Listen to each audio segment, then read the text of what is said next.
In the grand arena of life, every man faces his own unique seasons, times of triumph, struggle, growth, and reflection. Your legacy is forged not just by the challenges you face, but by the quality of your thoughts and actions. Welcome to the Legacy Podcast with Ernest Wood, where we explore the path to true happiness, enduring legacy, and becoming the man you're meant to be. All right, dude. Hey, welcome to the Legacy Podcast. This week we have an awesome guest, man. I was on this gentleman's podcast when I first started talking about all my stuff, my coaching stuff, and got my book out. Chuck Allen, he owns a roofing company. You can probably see the name of his podcast right back there, Keeping It Rio. He starting to get some sponsors. He's over 220 some odd episodes now. He has a big goal of getting 2,500 episodes. But hey, he found what his purpose is, what makes him happy, and what gives him drive. Chuck, I'm gonna let you take that from there, man. Yes. And first off, I want to thank you so much for having me on the Legacy Podcast. This is going to be so much fun. And you were a great guest on my show about maybe, I guess, 6 months or so ago. One of the best ones that I've ever done. I got to use the word asshole several times, which was kind of cool. So anytime you can say stuff like that in context and say, hey, that's just the title of the guy's book, life is good. So I appreciate that. And I'm happy to be here. Glad to have you on, man. It was fun. You were one of my. That's why I reached back out, because you were one of the better hosts. You just were super cool, had a great personality, man. I look forward to this conversation. It's gonna be a blast. So let's start at the beginning, man. Let's start because you've been an entrepreneur pretty much all your life, right? Yeah, in some way, shape, or form. Even when I was a little kid, my parents had a convenience store that they bought when I was probably 5 or 6 years old. And I remember as a young man, I would take the cases of Pepsi and Coke, and I would build up my own little store on the inside of my dad's, and I would undercut him, and I'd sell cans of soda for like a nickel less than he was. And I was pretty big thorn in his side. I was his toughest competition as a young man, but I continued to do that through my high school years. And I started, I got a couple real jobs, but I realized pretty quickly that that's not really my style. I like to be able to kind of dictate what I do and create the opportunities. And that's how I got into roofing, quite honestly. It was by mistake, but best mistake I ever made 27 years ago. Damn, 27 years in roofing. I always hear people say that, like the best mistake I ever made, or like that the biggest struggle was the best portion of their life. How was it a mistake, or how did you get into that? Well, okay, so roofing for me, this started on one fateful Friday afternoon back in 1998. And I don't remember exactly what the circumstances were, but I was working for a drywall company. And basically, I was the guy who delivered the drywall to commercial projects. I ran a crane and I would boom it up to the window, pull the boards in, and spread them out all over the place. And that job kind of sucks. I know it sounds awesome, but it really wasn't that awesome. It was a lot of physical labor. I have a hernia scar that I'll be stuck with for the rest of my life. But I'm guessing that Friday, somebody in my office must have pissed me off. Somebody must have said something that I didn't like, or just kind of, irritated me to the point where I was having a bad Friday afternoon. On my way home, I happened to glance over to the right, and I saw a roofing supply company there, P&W Roofing Supply in Hilliard, Ohio, and they had a little sign out front that said, now hiring CDL drivers. I pulled in, I got the job on the spot, and I've never left. I've tried probably 500 different times to get out of it, but it just won't let me go. And that was the start of my journey. Like I said, 27 years it's been. And I have done just about everything in the roofing industry, from being a truck driver for 12 years, hand loading roofs all over Central Ohio. I got a chance to go to North Carolina and open a branch of that business from scratch. Kind of started a roofing supply company with one random guy. Did that, loved it for a while until I didn't love it anymore. again, it was that office lifestyle and being inside 9 to 5, or in my case, it was like 3 a.m. to midnight. It seemed like 6 days a week. Drove me crazy. I ended up just walking out one day and saying, this isn't what I want. I don't love this. And I ended up randomly in Texas, started selling roofs for a guy that I met at a Chinese buffet. And I literally met this guy. I was here. All my belongings were in North Carolina still. He offered me an opportunity. I went and relocated halfway across the country to work for a guy that I didn't even know, for an opportunity that I didn't know anything about. But I believed that it was the right thing to do at that time. And I stayed with that business for 7 years, had a great career as a salesman. I started at the very bottom and kind of had to teach myself how to do it. And in 2019, I got the opportunity to do what I'm doing now, which is Rio Blanco Roofing here in San Antonio. Myself and a couple buddies purchased a dead business. It was out of business. It had shut down. Company was only about 4 years old at the time. And the gentleman that was running it just kind of ran into some problems. Life kind of gets in the way sometimes. And it was there. So we bought a dead company. I relocated to a town I'd never been before in my entire life. I didn't know a human being in San Antonio, no contacts, no family, no friends, no connections of any sort. And 6 years later, here we are. We expanded it to multiple locations, built it up. My business partners had a little bit of a situation to where in 2023, we actually shut the company down. And I was in San Antonio then with no friends, no connections, nothing. And I had no business. So it took me about a year of doing some other things. I got to go be MC for a conference down in Florida, work with a couple marketing buddies in the industry and have some fun.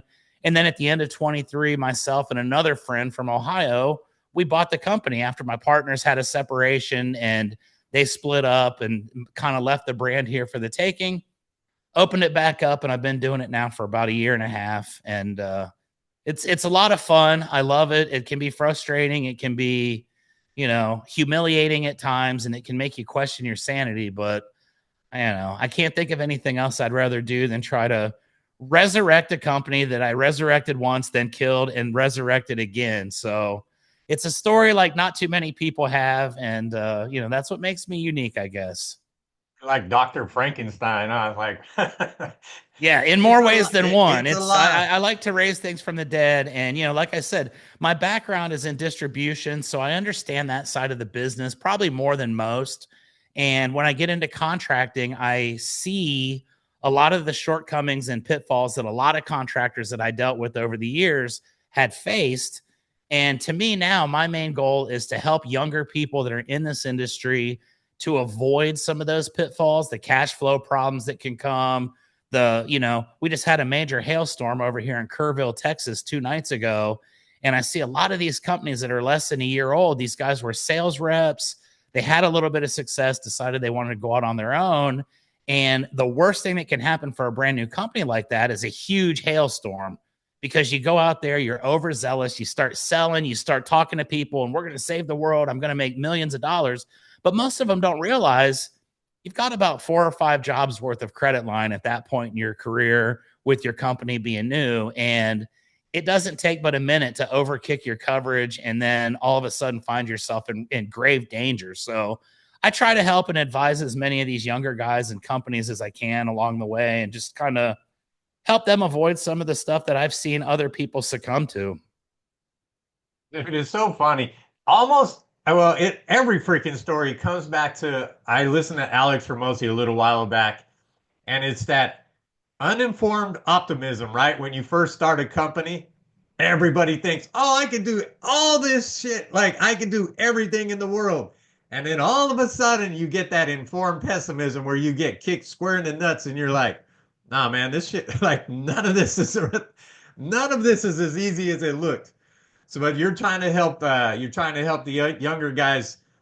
What is like, because on this show, we try to, give our wisdom out to some of the younger guys. So what is some of that wisdom that you pass on? Like, what is your number one key thing right there? What do you tell them? Well, for me, it's to use logic and not emotion when you're making decisions. It's very tough to do. We're roofers. Admittedly, the barrier of entry for roofing here in Texas is extremely low. And I think most of the companies start from a guy looking and saying, you know, my boss is a dumbass and he's successful and I'm making him a bunch of money. If this idiot can do it, then there's no way that I can fail.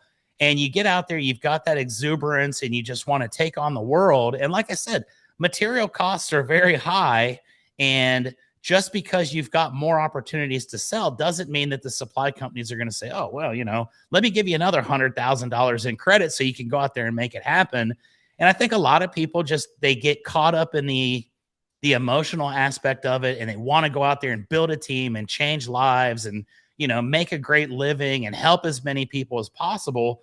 But like I said, a great example is Kerrville, Texas.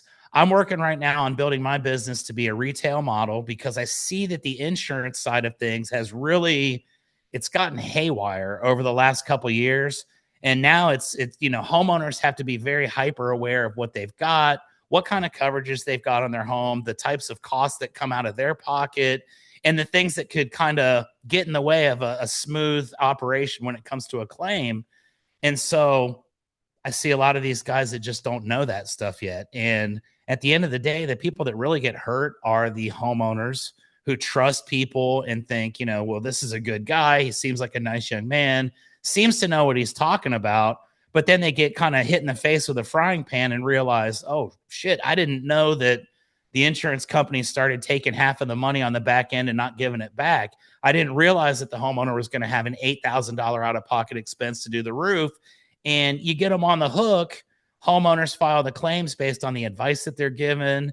And if it's bad advice, you know, a lot of these contractors don't know how to get out of it. So they end up ghosting people. It ends up being a real disaster for the families that were just trying to get their houses taken care of. And so for me, you know, it's be smart, be analytical.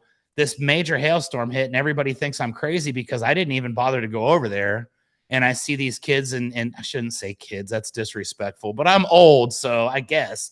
And they're out there, you know, posting pictures with pride of, you know, we're going to help this family. We're going to do this. We're going to be on this roof.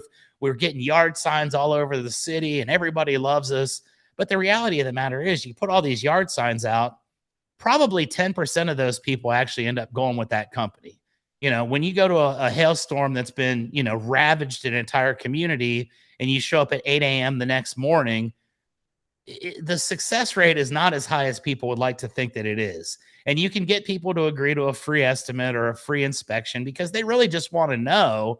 But I think a lot of people get really overzealous about it and they kind of count their chickens before they hatch. And to me, my biggest advice is don't let that happen. Understand what you're capable of and do not go outside of those parameters, because I know people in this industry that, you know, have $50 million supply company bills. And if you're waiting on insurance to send you money and you do another 50 million in business, you know, there's no way that you can do that. And the homeowners en masse are the ones that end up really getting screwed in that deal. So just be aware of cash flow and don't try to take on the world until you're capable of it. And that goes for any business, right? And not just the roofing business, because like mine doesn't have a whole lot of overhead, but I still, just to give you an example, man, I still ran into the spot of spending a little more money than I thought I was going to spend. And all of a sudden I started looking around. I'm like, holy crap, dude, this is like, now I'm a little bit stuck. Maybe I had to use a credit card now that I didn't think I was going to have to use. And so, yeah, it's good to have the emotions to get you going, right? They kind of drive you a little bit, but when you start doing the business, have some logic. And I would say get a coach or a mentor, somebody that's already done it. You don't, just because you've been roofing or fixing cars or whatever the hell you've been doing for the last 2 years doesn't make you a business owner, right? That's exactly it. And I learned that lesson the hard way. I mean, I've been very blessed to have partners along the way. And I tell people, if it weren't for the partnerships that I have with people that have been established, that people have been through this, there's no way that I would be doing this right now. I would never start a roofing company on my own. I think it's crazy, but I also appreciate those that are willing to put everything on the line and go out there and do it. At 47 years old, that's just not my thing. I want to make sure that I kind of hedge my bets and that I've aligned myself with people that understand the process, that understand this is what we're getting into. This is why we want to do it the way we are. And I think, like I said, youthful exuberance is awesome. I used to have it all, and I used to just love going out there, and I'm going to help everybody.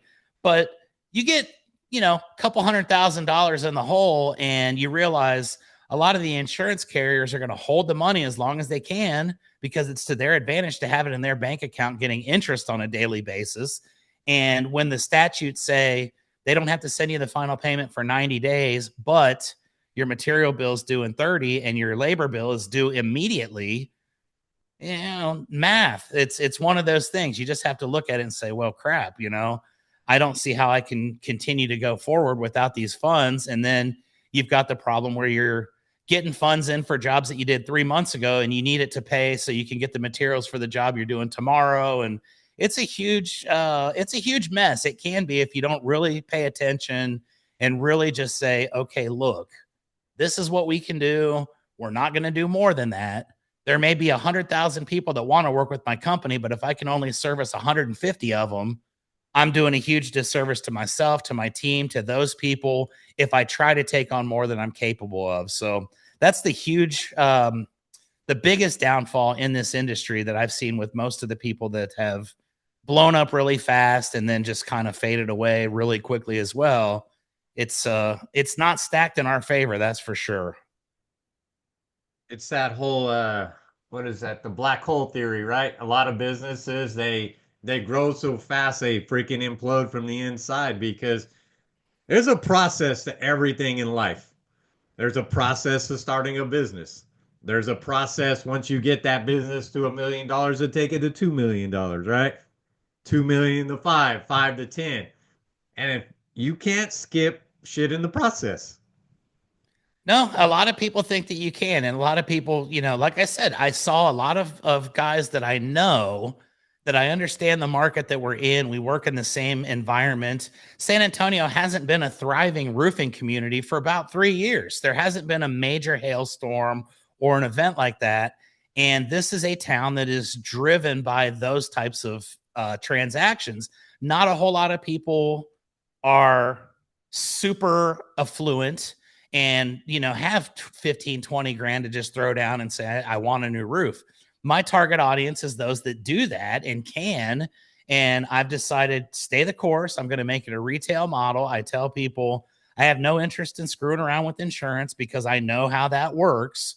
And it's the quickest path to get yourself extinct. So if you can identify your target audience and you can just maintain that course when everybody around you is trying to run 100 miles an hour and I'm just kind of walking at a pretty brisk pace, I realize when they run out of breath down the road here, I'm just going to walk right past them and it's going to be fine. But it's keeping sight of that and understanding, I don't need to do $30 million in sales this year to be successful. I can do 2 million at a good profit margin and work with the right people who pay me on time. And I can be just as happy and have just as much success, both, personally and financially, as the guy that scales it too big and doesn't understand how to keep control of it. I think you said something that's like super vital in this entire world.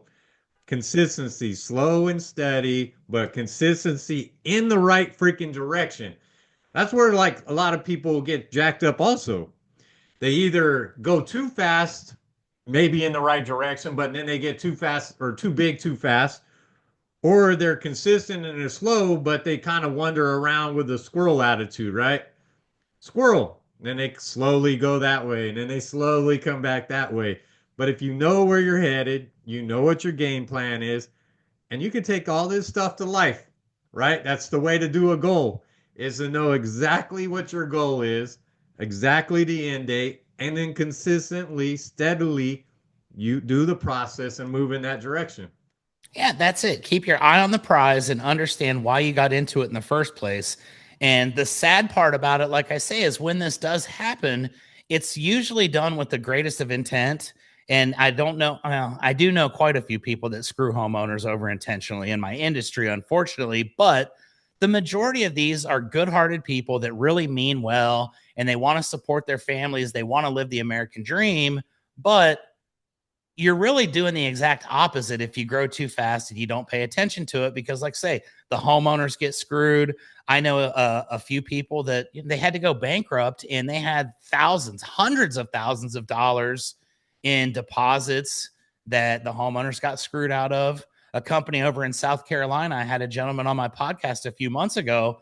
They had to go out into the community and do all of these roof replacements at cost because another company went out. They took deposits from senior citizens, from disabled veterans, and all that. And then they just shut the doors and basically said, well, there's no money. What are you going to do? Sue us. There's nothing left.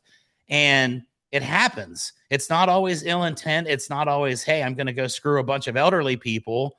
But when you get to a certain point and you can't get out of it, what do you do? So to me, I always tell people, and this has been my nugget of wisdom I've been using for a lot of people over the last couple of days. I always tell them a nickel is bigger than a dime, but a dime pays more than a nickel.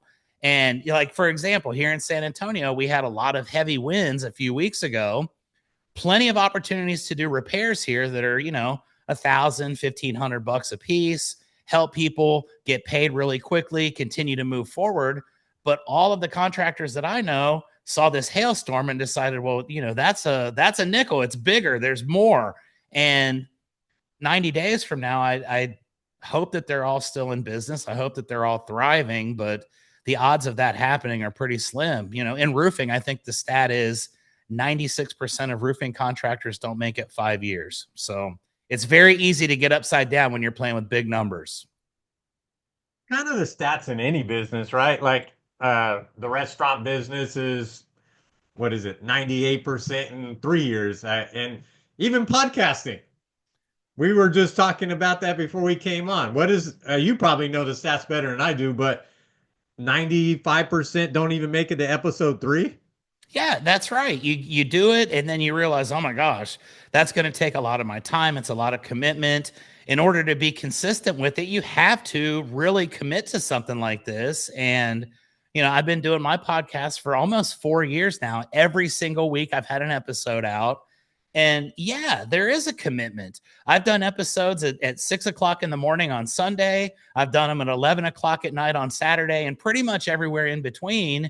And, to get the people that you want to continue to get better with it and to have interesting guests, you've got to be willing to say, this is a damn career, quite honestly. It's not a super high paying one. It's starting to make me some money now, but the first 4 years, it's been a labor of love. And if you don't stay focused, if you don't commit to it and keep your word to yourself, because honestly, I could probably quit the podcast. And I think now I'd probably have several people that would reach out and ask what happened. But, after the first, second, third episode, I had never in my wildest dreams envisioned that I'd be doing 200 plus with a goal of 2,500. But it's become a staple. It's become kind of an extension of my character and my personality, helps my business. But it's a lot of time and it's a lot of energy and it's a lot of expense, the equipment, all the software that you have to buy, booking all these different guests and finding them all over the place and having something interesting enough to where they want to come on and talk with you. It's quite an ordeal. So I understand why most people don't make it. You got to be a little bit crazy to get to the point that we're at. And I'm good with that. That's how I kind of think about it. It's like, like I always say this. I used to only look for the shit that was easy. I was like that easy money, like chasing shit, like anything that came on my little thing. Oh crap, easy money. Let me buy that for $100. I'm gonna be rich next week. But the more I figured it out, man, you gotta work. You have to have discipline and whatever that is truly worth working for and making it successful. That's where, like, at the end when it pays off, that's when you can go, damn, dude, I did that, right?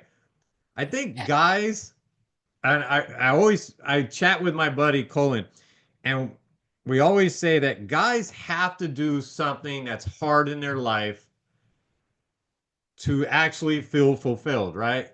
And whatever that hard is, Maybe it's being, hosting a podcast, or it's being the best jiu-jitsu guy, or lifting weights, or whatever, being the best father in the world. You have to put yourself out there. You have to struggle, and you have to learn how to enjoy that struggle. Yeah, that is the absolute truth. And I'll tell you, my entire life, like I said, in 2010, I had been driving a truck delivering roofing materials for 12 years at that point. I get called into my office one day and they're like, "Hey, Chuck, I'm in Columbus, Ohio, by the way." They said, "We're going to open a branch in Charlotte, North Carolina, and we want you to go down there and do it. Do you want to do it?" I didn't even have to think about it. Yes, I do. Because number one, I'm honored that you are considering me to be the best choice. Maybe that everybody else just said no, and I was the only one that was dumb enough to do it. You were the But last guy.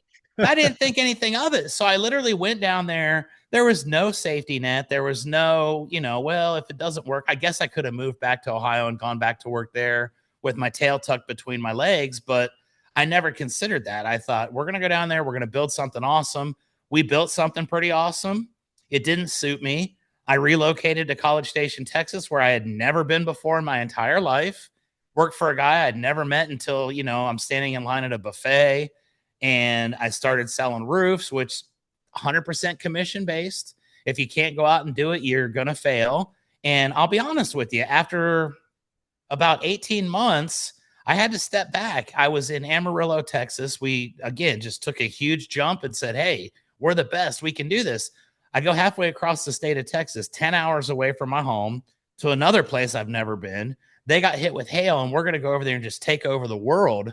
I'm living in an RV park with a guy that had just started in the industry that I actually had lunch with yesterday, which is crazy. He's in a completely different market, and we met yesterday for lunch, but we're living in a camper together. He just started in roofing, and I didn't sell a roof for 2 months. And Ernie, I get back to College Station with $10 in my pocket. Don't know what I'm going to do. I'm completely depressed. I'm down. My boss tells me, you didn't do shit. We're getting ready to let you go. We like you, but you're not getting any results. So I ended up going back to Ohio. I did the whole, went to visit. I ended up staying for 10 months. I went back to work driving a truck. I hated every aspect of that. I hated the fact that in my mid 30s, I was back to doing what I was doing in my early 20s. And it felt like all of that time was a waste. But I started teaching myself. And like you said, you need to have coaches. You need to have mentors. And that's when my number one mentor came into my life. And it was just a random YouTube video that I saw.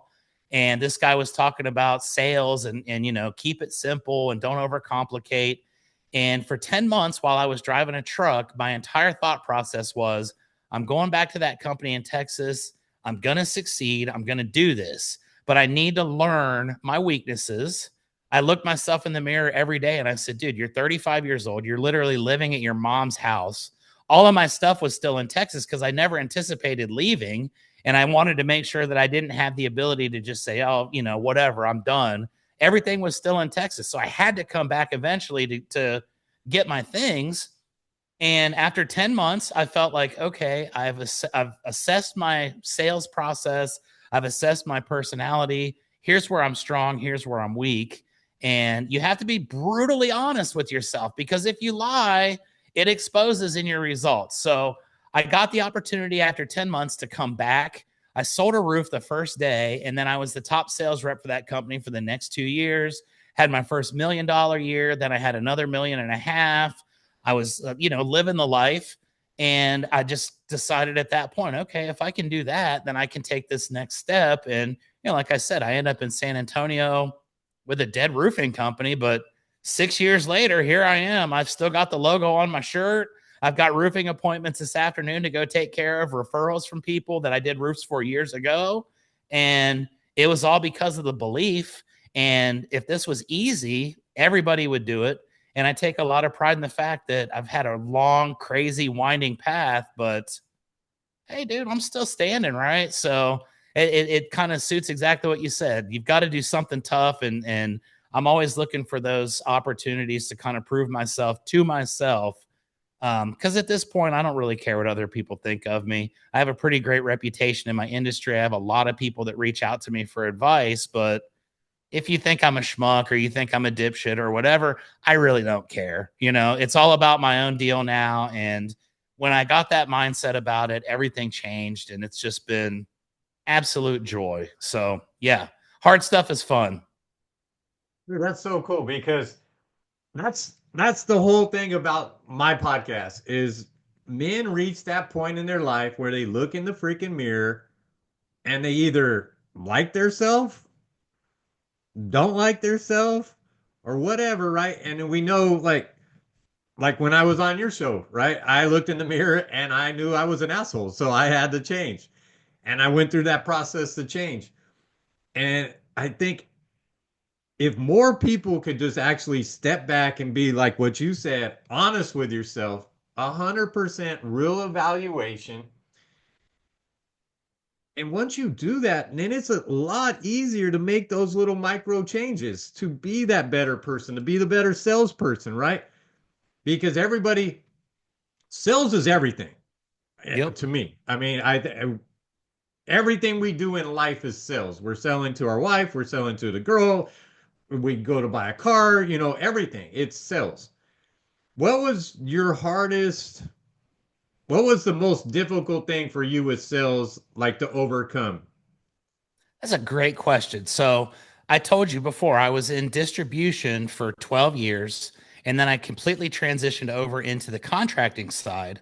Well, the difference in one to the other is night and day. As a distribution guy, I would have contractors that would call me up and say, "Hey, Chuck, I need 147 bundles of this. I need 3 cans of this. I need 2 tubes of that, some nails." And I was an order taker. I understood all of the technical aspects of what roofing products were because that was what I was supposed to know. When people would call me, I could tell them, this is how they make these shingles, or this is the warranty on this, or this is why you want to use this particular type of vent, whatever. I move into a completely different realm where now I'm dealing with homeowners. And the first thing I realized, homeowners don't care one bit about any of that technical stuff. They do not care. When you get called to a homeowner's house for roofing, it's usually because there's a problem. You're never a super welcome, oh my gosh, yes, it's Chuck from Rio Blanco Roofing. This is great. Like, he's probably going to charge me $20,000, and I'm just so excited. But I got into sales and I struggled mightily for that first year before I had to step back. And it was because, number one, I was not giving the people what they needed. I was giving them what I thought they needed or what I thought they wanted. And I just needed to be able to step back and say, okay, look, nobody gives a shit that you're putting 6 nails per shingle and that they're spaced out 1.75 inches on each side. And, nobody cares, right? And this is what I teach people now when I do sales consulting for contractors all over the country. You gotta keep people's attention, for one. And when you start inundating them with a whole bunch of technical stuff and you start talking about things that they have no understanding of, you lose them fast. And most people have a very short attention span. So my biggest thing is now I can go close a roofing deal in about 10 minutes. And it's 100% based on emotion. It's not based on logic, but I give enough logic to where they can justify that purchase at the end, right? So I get people all fired up. I'm going to go sign a deal with the lady this afternoon who I met last week. She had another roofing contractor that came out, but then I was referred by her neighbor. And the first question I asked was, how was your experience with this other company? Oh my gosh, you don't want to know. It was terrible. They stayed here for 3.5 hours. They tried to beat me over the head to get me to sign a deal right there on the spot. They wouldn't leave. The total contract was over $40,000. And I don't have that kind of money, but they told me I could pay $1,000 a month for the next 600 years, and all that stuff. And I said, okay, well, here's the deal. This is how much my roof's going to cost. This is why I do the roofing systems that I do. Has nothing to do with the quality of the product. Shingles are shingles, It's a piece of fiberglass dipped in some asphalt with some rocks sprinkled on it. They're all pretty much the same. The reason I use this company is because I can call the vice president of the manufacturer right now on my phone. I've worked with them for 18 years. I know they've got our back. I know they're going to protect us. And if we have a problem, I'm 100% sure that they'll take care of it. Great. That's all I really care about. I don't care about the style of vents. I don't care about the different, reasons why these shingles are better than the other shingles, or, nobody cares. So every time I talk to this lady, I'm going to go over and put a yard sign in her yard this afternoon. She called me yesterday. As soon as I answer the phone, she starts laughing. And, that emotion is what separates you from the people that go in with a canned speech or a pitch book and say, the first thing we are going to do is take off the shingles. Then we are going to check everything. And then we are going to put shingles back on. And we are certified by 19 different people. And nobody cares. It's all the same. My clients probably 85% of the time when I leave, you could call them back and ask them, what brand of shingle or what they don't even know. It doesn't matter. I'm paying them for the experience. And I always tell them when I leave the house, I ask, can I put a sign out in your yard so that we can show everybody in the neighborhood who the smartest person on the block is? And you use that as kind of an emotional, that justifies it. My neighbors are going to be jealous because I'm going to get a new roof. And this guy, Chuck, is going to take care of me. And I don't care how many nails he's putting in it. I don't care that he's using this versus that. And I think a lot of people just get caught up in that. So to me, going from one aspect of being technically savvy and knowing everything about it and trying to explain that and beat it into someone's brain and losing them after 10 minutes is nowhere near as successful as having a signed deal in 10 minutes and having them smile and saying, please put your sign out. I'm going to tell my neighbors. I'm going to call my cousin. I'm going to tell my coworkers. And that was the biggest transformation for me.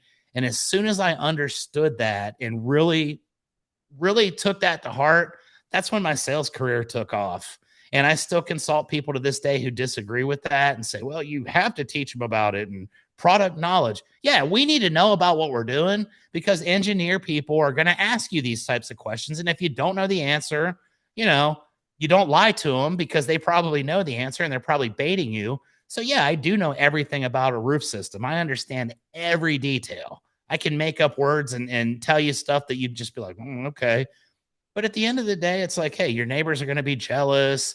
You're going to love this. Every time you pull up, you're going to drive by your house because you won't even recognize it. It's going to look totally different. And it's going to have, rainbows and sunshine and all that stuff. And that really is my sales tip of the day is just sell an emotion and then justify on logic. I give them the information. They see what it is. They say, hey, you know what? This makes sense. This guy's showing me why he's doing it.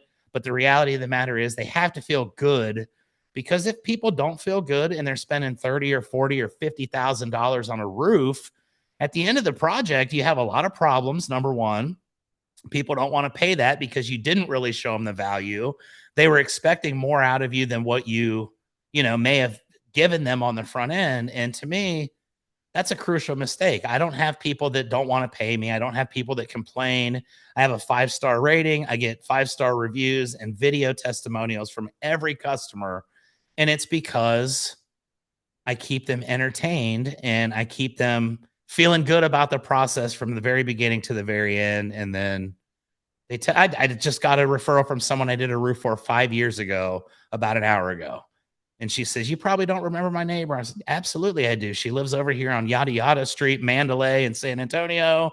And the lady was amazed that I remembered her friend who referred me. But that lady just gave my name out 5 years after the fact. I was in College Station yesterday, 3 hours away, because a client that I did a roof for 10 years ago looked me up. I'm not even with that same company anymore. They looked me up. They found me in San Antonio, called me and said, hey, my roof has a problem. Are you still doing roofing? You are the best guy that I've ever seen. You are the best guy I've ever worked with. Can you come take a look? And hell yeah, I'm going to drive 3 hours down there because you took the time 10 years after we did business to find me and you remembered me. So there's your lesson, kids. If you're going to get into sales, that's the way to do it. That's a good one. Under promise and over deliver. And nobody really, like the whole saying, nobody really gives a shit what you know until you know or until they know you care, right? Um, and I think a lot of people get into that, man. I know when I first started selling cars and stuff, I knew everything about the freaking car. And and the people, some people do enjoy that though, like your engineers. They love all that crazy crap, but the majority of people look at you like, I don't care. how's it gonna, like, how do I feel driving it, or how do I feel wearing it? Like, whatever you're doing, whatever sales you're doing, right? How is it gonna make me feel when I'm using it? Or and then it's all about that experience, man. When you finally do wrap it up, you and don't over talk for sales, right? We can talk ourselves right out of a sale. When Oh when yeah. you know that it's time, you lock that shit up. It's good. Don't oversell, and then you give them the best experience possible, and then that's all you can do, man. And then you end up getting, like you just said, 10 years ago, somebody that you worked with comes and gives you a call, looks for you and finds you. So you had to give them a fantastic experience. Yeah, it was amazing. I knocked on the door. The guy came out. He was smiling. He couldn't have been happier. Oh my gosh, thank you so much. The great part of the story is that roof is 10 years old. 10 years ago, he wanted a metal roof on his house. All of his neighbors laughed at him and said, "Oh, that's such a waste of money, blah, blah, blah, whatever." I stuck in there with him. We got him financing. We got him the roof he wanted. The neighbors have had to replace their roofs 3 times in that 10-year period. I went over there and this dude does not have a single dent, a single ding. And he said, "You know what? You told me that you were going to give me the best and that it was never going to be a problem and I'd never have to deal with it." And here we are 10 years later, proving that to be true. And, you can't beat that. When you start lying to people, telling them what they want to hear, you can get yourself in a lot of trouble. And I walk away from more jobs now than I actually take, which is kind of cool. I had a gentleman the other day that wanted to take over the entire process. He wanted to, can you call your supplier and get him a discount because your price is too high? No, I don't. And I tell people right on the front end, I'm not going to be the cheapest, but you'll never find anybody better than me. And if you want, I can get you 1,000 different referrals that'll back me up. If you're price driven, we're probably not going to be a good fit. And I willingly told a guy with a $25,000 roof that I'm not interested. You can find other people that are desperate, that are willing to do whatever the hell you want, that are willing to let you take over the process that you know nothing about. And I'm an expert. I don't need a homeowner to tell me how to do my job. I don't go to your job and tell you how to do it. So if you can walk away from more people than you work with, you're doing pretty well. Dude, that's funny because I run into those people all the time, man. They bring their phone in and they have Reddit and like salesperson connect or whatever, and they're sitting there asking questions while they're dealing with me because they think they know how exactly the whole thing should work out. And it's like, obviously those people, it's just crazy. But yeah, man, it's just funny how it's no matter what industry you're in, you're gonna get those people, but you gotta believe in yourself enough, believe in your process, believe in your experience, and just be willing to go, I don't need that business. Yeah, and people get upset. And I tell folks, the best close in the industry is the takeaway close. As soon as I tell someone I'm not good for you, all of a sudden they want you twice as bad. And then it's like, well, sorry, you screwed that up. I had a guy Yeah. just the other day. Okay. This is a great example. And I don't mean to ramble, but I just drank a big old cup of coffee before we started too. So he's on Um, it. I have a 2-story roof that's basically almost, straight up and down. And he's got 3 shingles that are damaged. Now, I gave him a price. And actually, my price was pretty darn low. I felt bad after the fact. It was like, I'm putting my guys in jeopardy. They're going up there. These guys have families. If he slips and falls, his kids don't have a dad before he hits the ground. And I take that into account on every job. And I tell people, you'll always find someone willing to do it for cheaper. But this guy comes back at me. I quoted him $750. Yes, it was 3 shingles, but it was on a steep pitch, way up high in the sky. You're not going to bounce. You're basically going to become a crater in the ground if you slip. And this is a very dangerous project. This guy comes back and he's like, I did the math on this and there's 48 shingles per bundle or 20, whatever the number was. And you're paying this much for the bundle. So for each shingle, it should be $9 a piece. And that's not worth more than $25 for labor. So I'm willing to pay you $34. And I'm like, well, dude, I'm willing to tell you to go screw yourself. And that's Yeah. exactly what I did. And I said, if it's that simple, why don't you grab a hammer go down to the Home Depot, try to buy 3 shingles for $9 a piece. Let me know how that works. And climb your ass up on the roof and fix it. He called me back 3 months later and tried to act like, oh yeah, my name is so and so, and I have a house. And I'm like, dude, I remember you. Like, what? You feel stupid because nobody else was as cheap as me in that moment. And I said that was a huge mistake. And honestly, I'm not interested in working with you because I undervalued myself and I undervalued the degree of difficulty and the danger. And quite frankly, I was insulted by the way that you approached the situation, and you're going to have to pay someone else more now to do it because good old Chuck at Rio Blanco is just not feeling it. So sometimes you just have to do that. Sometimes you shouldn't be a dick to the wrong person. Exactly. I'm an expert in my field. And if I tell you it's this, it's this. And if I mess up, I've spent thousands of dollars on screw ups before because I don't believe in going back after the fact and saying, well, we didn't take this into account, or we didn't do this right, or such and such happened. That's on me. If I'm not a professional and I don't understand everything that I need to be doing, I don't need to be doing it. Right. And I've made mistakes. I've screwed up on material orders before, and I've had to spend $1,500 out of pocket because I accidentally ordered the wrong bundles and I needed to order 30 more of them at $40 a pop. And I'm not going to go back to my homeowner. I'm a man of my word. So it is what it is. I expect the same in return. I think reciprocity is a huge thing, and I'm willing to give you 100%. But if you're only willing to give me 20, then we're not meeting in the middle, So back to the podcast, man. What made you start the podcast? All right. So this is a pretty interesting story. At least I think so. I had this was in 2021. I had 3 locations in my roofing company at this point, Rio Blanco Roofing. That's why it's called Keeping It Rio. This started out as something totally different than what it's become. And basically, we had a social media consulting firm that was partnered up with myself and with my parent company.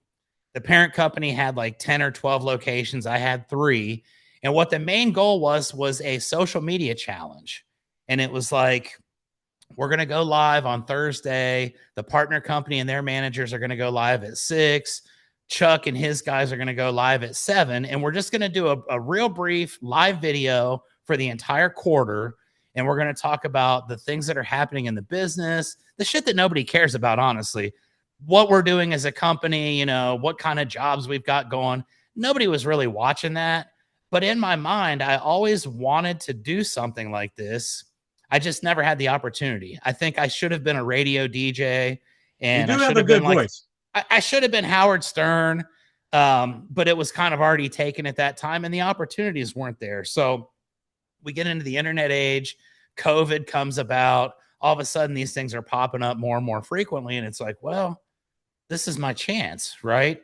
So I told my co-host, I said, look, if you guys want to be a part of this, awesome. But we're going to name it. We're going to call it Keeping It Rio. We're going to get an intro. We're going to talk about more than just the stupid stuff that nobody cares about.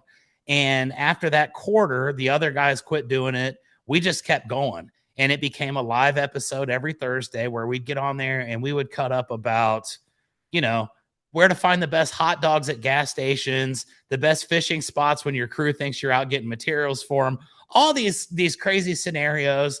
And we would talk a little bit about the business, but we realized nobody cared. We would just kind of bounce off of each other, and we had a real good chemistry and a great dynamic. So it started growing.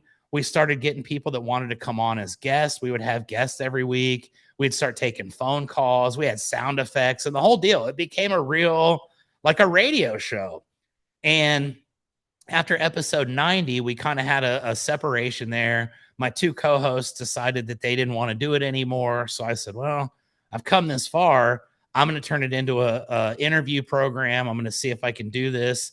And the 120 or whatever, 130 episodes that I've done by myself since have been the most rewarding experience. I've talked to 23 best-selling authors. I've had chefs. I have had NASCAR drivers, professional boxers, you name it, magicians from Great Britain. I had a lady in the island of Vanuatu one time, which is the most disaster-prone place on earth. They don't even have running water or electricity, but somehow we had Wi-Fi to do a podcast there. And I've just turned it into something completely different. But it all started as basically a social media challenge that we had as a company. And I'm just one of those people that once it started, I was like, you know what? That's the kick in the butt I needed. I went and got an expensive microphone and a soundboard so I wouldn't quit, because I wouldn't want to look at this expensive stuff and say, man, I just gave up on that and I spent all that money. So I forced myself into it. And once it became fun, it's been a part of my life ever since. So it started very innocently and just kind of continued to grow like wildfire. That's cool, man. So let's wrap this up. Chuck, give us your three big hints for life, man. You already gave some fantastic ones, about sales, but if you want to, you can even do three new ones, or you just wrap those up in a nice little bundle for us, and we'll be out of here. Yeah. Okay. So the first one I'm going to go with is take care of yourself, because I've come to find over the course of time that if you're as helpful as you could possibly be to other people, it doesn't always mean that they're going to be there for you when you need them. And I learned some pretty harsh life lessons a few years back that really taught me that. And 4 years ago, I weighed about 100 pounds more than I do now. And basically, I decided, okay, I need to take care of myself a little better. I need to be more physically active because I don't like what I look like. I don't like the way I feel. And I realized the only person that can do that is yourself. So I've habitually, for the last 4 years, I get up at 3, 4 o'clock every morning. I go to the gym. I do a 4-mile hike or 6-mile hike, whatever I feel like in that day. Lost a bunch of weight. I feel great about myself again. And that confidence kind of exudes, and it really helps in every aspect of life. So I always tell people it's super easy to get out of shape, to get fat, to get complacent. It's hard to maintain the discipline so that you're not like that. Maintain the discipline. You'll thank yourself later. I look at the videos I did 4 years ago and it's like, damn, that fat bastard. Like, I'm glad he's still here, but he doesn't look like that anymore. And valuable lesson in life. I think the second thing is in life and in business, it's more important to be truthful and transparent than it is to be popular. And I start every sales presentation that I deal with roofing clients by saying, hey, look, if you like your house and you like your yard and all that, don't look outside for the first 4 hours of the job, because we're going to destroy everything. We're going to throw a bunch of crap off the roof. We're going to make a ton of noise. We're going to do all kinds of crazy shit. You're going to just flip out if you see this. But if you let me do the process and you let us get to the end, you'll never know we were here. Your yard's going to look immaculate. Everything's going to be beautiful. And the reality is most people don't say that to homeowners. They just tell them, yeah, we're going to take care of it. It's going to stay clean and we're going to pick up every single nail. Now, if you tell a homeowner that and they step on a nail because 30,000 nails came off the roof when you took it off and you missed one, that's the part they remember. So I tell people straight up, you're probably going to find some nails. Even after I do a full sweep and my guys do a full sweep, you're probably going to find a few. It's just the way that it works. And I don't have people getting pissed at me if they step on a nail or if they find one in the yard, because I told them. And a lot of people are afraid to have those conversations with people. They're afraid to be transparent because they feel like if I tell them this, they're going to think the worst. Well, dude, put the worst on the front end. And then if you don't go through all that stuff, it's a way better experience than you were expecting. So that's number 2. Always be transparent. Always be honest. If it loses you a job because you told someone the truth, not going to be a good job for you anyway, because those people are probably going to be unrealistic. And then I think the third thing is just be willing to bet on yourself. A lot of people in life get complacent. They go to a 9 to 5 that they hate. They don't like waking up in the morning because it's like, oh God, is it Friday yet? Or is it Saturday? Can't wait for the weekend. I'm going to go out and have fun. But the first 5 days of the week are terrible. I hate my life. I'm just doing this for whatever reason. If you don't like what you're doing, realize life is short. It took my mom passing away for me to really think about this, is that there were a lot of things that I've always wanted to do that I just didn't take the risk, didn't do it. And when I started changing my perspective and saying, you know what, I'm going to go to Charlotte, I'm going to go to Texas, I'm going to do a podcast, I'm going to resurrect this company, life became a lot more fun. And I can tell stories to people that other people can't. You know, I've got friends that have been complacent for the last 30 years that still work in the same location, still live in the same place, still have that monotonous existence. And one day I think we're going to look back and say, you know, did I do the most I possibly could? Did I have the most fun in life? Did I at least enjoy the time that I was given to be here? Whether or not I become a multi-bazillionaire or, you know, find the cure to cancer or whatever, did I have fun? Did I enjoy this? And did I make the most of every day? And most people don't. So my parting shot there is enjoy your life. It's very short. I'm 47 years old. I don't believe I'm going to have another 47 years. If I do, I'm going to be pretty miserable when I'm 94 because everybody else is going to be dead. But I think that, you know, I want to look back at the end of the day and say, hey, I don't regret too many things that I didn't do. I'm sure there's going to be a few, but at least when an opportunity gets presented, I take it and do the best I can with it. So there you go, my friend. That's freaking awesome, man.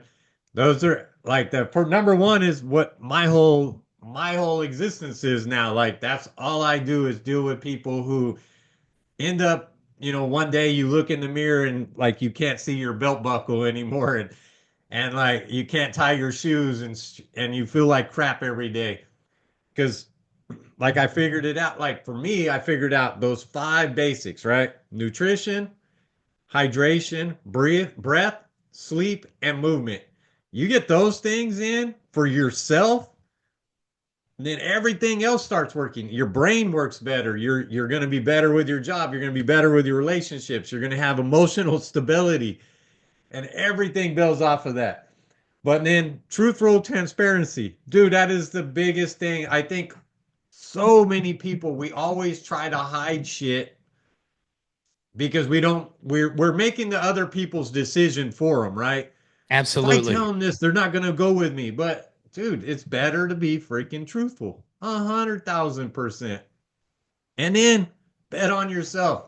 Love it, man. That's I too many of us in this world just get locked up in the whole freaking hamster wheel doing the same shit.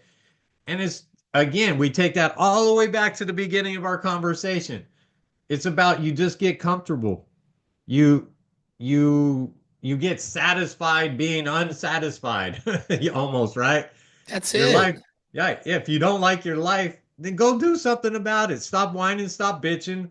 Nobody fucking cares that you're gonna, wow, you had a hard life. So did this guy. Yep. Whatever.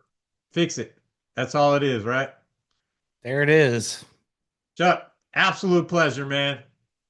This has been great. I really enjoyed this. It's fun to be a guest on podcasts, probably more so than it is to be the host, because I really feel like answering questions and not having to think about the next question and the perspective of it is completely different. And I will say this, you're going to have an amazing podcast. As long as you want to do it, it's going to continue to get better every single episode. And you've done a tremendous job, my friend, as a host for being pretty new to the podcasting deal. This was absolutely an enjoyable time. And if you ever want to have another guest back on, I volunteer now. I'll come back anytime. Hell yeah, Chuck. I love chatting with you, dude. You're one of my, like I said, you're one of my favorite hosts I've had too. So I appreciate what you said there. I really do. Man, a pleasure. Hopefully somebody takes it out of, gets something out of that. All you got to do is listen to it and you get something out of it. But have a Yep. great day. All right, my friend. Take care.